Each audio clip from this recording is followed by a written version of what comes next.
Hey, DunePeaches here, and welcome back to the impulseSV server. This is the second episode in which we do nothing but landscaping and terraforming. No, I'm just kidding. You read the video title, and you know what's coming. Now, in episode 1, I did promise to start terraforming the area around the starter house, and you can see me down there. I'm working my little butt off. I'm doing it.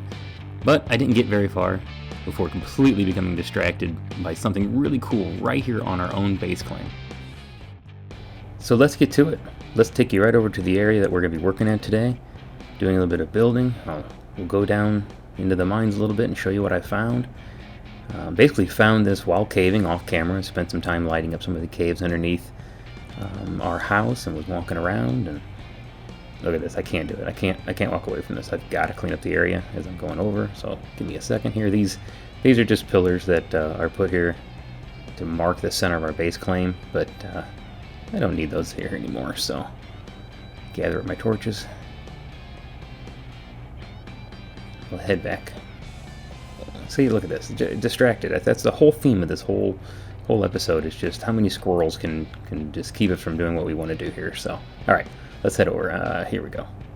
Now, yes, I'm digging straight down, but what you guys don't realize is I actually dug straight up. So I already know that this is a safe passage. Nothing to worry about. No lava in the way. And we should fall right into the area that I've started kind of clearing out a little bit. No, that's the cave. Let's keep going. Here we go. Look at that. See that? That's a cave spider spawner, right? Yep. But I dug just a little more. And there's another one. Double cave spider spawner. But I kept hearing more and more spiders. So I dug some more. And I'm not kidding you. For the first time in my Minecraft experience, 3 cave spider spawners, all within just blocks of each other. I can stand right here where I'm standing, anywhere in here, and all 3 are activated at the same time. I don't have to worry about moving one of them. I say that because the moderators here on the Impulse server actually allows us to have mine coins that we could use to move things around a little bit. So I don't even need to use one. We're going to clear this area out. We're going to create a huge XP farm. We'll see how overpowered it actually is since there's 3 of these things. And let's not hesitate. Let's just get right to clearing this area out.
Wow, so that didn't go as planned. Really did think I could break that one block and replace it without those spiders coming through the wall. And from my point of view, little defense that I've got here in this situation is I didn't realize there was so many spiders back there. With one spider spawner, it would have been 4 to 8, maybe 12, but no. There was a good 20 to 30 behind the wall, and I just wasn't fast enough. The frustrating part about it, though, is right there at the end, it was just one spider that ended up finishing me off, and you would have thought I could have gotten my sword out quick enough, but instead I was trying to bury myself in block, thinking that I was hiding from a lot more spiders than just one. But anyway, now we're in the shopping district. That's where I want to go now to take a small break from being killed and to settle down a little bit, calm my nerves, and show you guys what the shopping district is. Come over here, get some supplies for the rest of the build before we finish it up. And kind of just show you at least one shop that I'm going to go to today and buy some materials. So behind me on the wall here is the map. Turn myself around here. Here we go. Okay, here we go. There's the map that they've created. Right there is the world spawn I showed in episode 1. So if you come over to the east wing, you've got the Halloween district portal, and you've got the east map. I just enjoy looking at these. The amount of builds that these patrons have done, that imps have done, is really spectacular. They've all done such a great job to decorate their shops and to provide the other patrons with a lot of material, a lot of building material. So let's head out of here and go to a shop called the Rainbow by Alexandria. It sells glass, concrete powder, stuff like that. And that's where I plan to pick up most of my materials I'm going to need to finish the cave spider farm. Now that cave spider farm, while this is not a block by block tutorial, there is some game mechanics that are very useful to know if we want to make the farm as efficient as we possibly can, and obviously to not increase lag on the server itself. So I figure while I'm over here shopping, if I can get down there, for what materials I need, we'll probably just cut away and explain a little bit of the mechanics of how I'm collecting the spiders and moving them from their spawners over to the kill location, and then disposing of them. So while I'm shopping, let's cut away to that. So welcome to the first installment of A Minute of Minecraft Mechanics with your buddy DunePeaches. Try to keep up.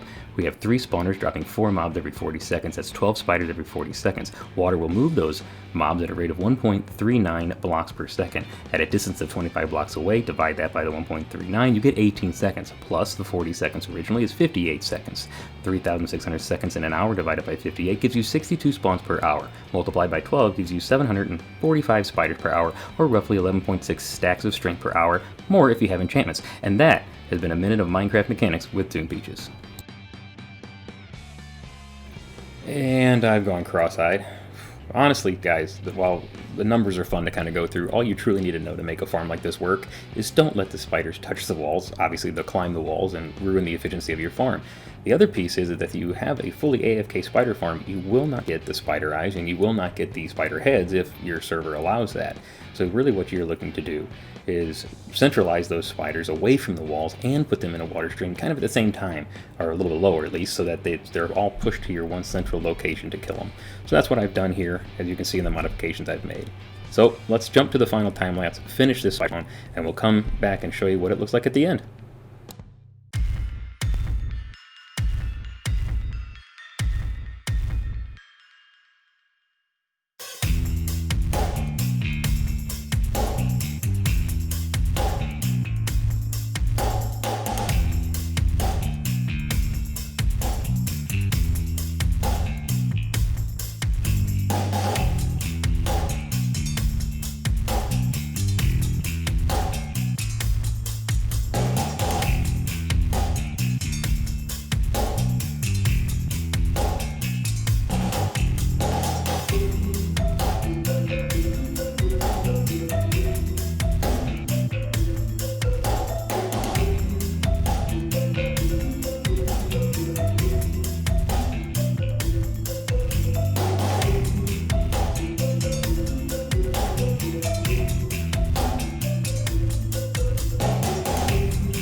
And the cave spider farm is complete. This has been so fun to build, so much more fun to even show you guys.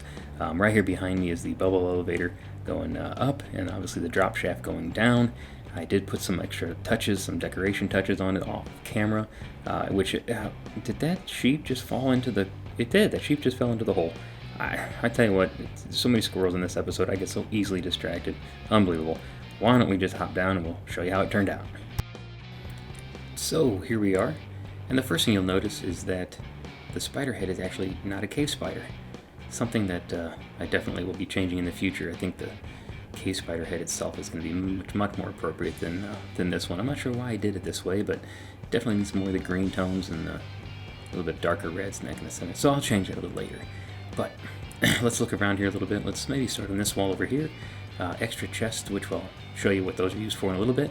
And then I tried a little new technique. I've never done this before, but I hid some of the player heads, the spider heads, sorry, behind glass. I think that was a pretty good little technique. And use glass in other places of the build as well, up and around the chest there. Now, on this side, on the elevator, I lined it with black stone and a little bit of basalt, and obviously more of the cave spider heads. You know, I don't use water. I want to show you that. I don't like using water for my down elevators. I seem to get hurt. I use too many enchantments on my boots, make ice out of that stuff, and just fall on it. So instead I use ladders. I always like that technique. And then obviously the upside on this other one. But a lot of cave spiders. Maybe I'll change that out. Here's something interesting. The moon. With these particular shaders that I have on right now, glass, even at level Y20, will show the sky. It's reflecting the sky for some reason. Maybe if I'm down here long enough, it'll turn to day. Somebody asleep, and I'll get to show you what it looks like in the daytime. But otherwise, let's go over here and actually try out the system. We'll pick up the sword, which is enchanted, and just show you how many spiders have accumulated just in the short time that we've been sitting here. Look at that. That's overpowered. There's no way that if I didn't come down here and just continuously swing that I would keep up. What would end up happening is entity cramming, the spiders die anyway, and then it adds lag to the server. So we definitely have to be careful using this. Again, like I said earlier, there's no off switch to this thing, as really all you got to do is walk away, and the spawners don't. Ow! Okay, I got a little too close. Let's put that back then. Let's not worry about that anymore. Instead, let's go over here to the system. This is Tango Tech's storage system, and this particular system is a very good multi-item sorter system. It doesn't work in Bedrock, I have found out, the way that Tango builds it.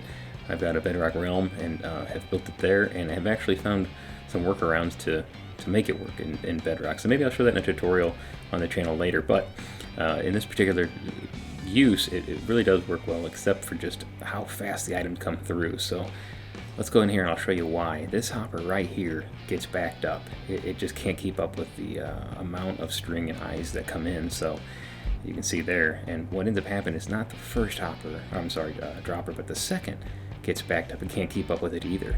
So you actually have to come in here and empty it out every once in a while, or it just kind of breaks this system. So let's go back out here and look at what has produced. Now this was full. I have had to empty the first double chest out so that the system can receive new string as it works out. And what I do with the string is I come over here to the extra chest and I make wool. So I imagine all 5 or 6 chests over here will have wool in it eventually. But if you'll see, as I look down through the system, oops, hang on, there we go. All of these double chests are just full of string. And so that's wonderful that first chest will be full of string as well, and I'll have to keep emptying it just to make sure the system doesn't break. As far as the other 5 chests on this side, full of spider eyes. I'm going to have to empty this out too, but the overflow actually goes into the 6th chest right here, you'll see, which one I've got 6.5 and 7 full stacks of spider heads, which is, I don't never use all those, but they're there. And it's finally daytime, so I can show you what the glass looks like during the day. That's the sky. Weird. I don't know what's going on there. A little glitch in the system, I guess. But that is the spider spawner farm. I'll have more XP than I could ever deal with. Matter of fact, I had over 100 levels collecting all this, and that was wonderful. So at this point, I think it's going to call quits on this episode. It wasn't quite the content that I thought I'd be doing for the second episode, but it was fun to make. It was hopefully fun to watch. From your end, and if you have any comments, please add them. Constructive criticism is so welcome. I want to make sure that this is entertaining for you guys. So, until the next episode, this is DunePeaches saying, hey Minecrafters, keep playing. Bye!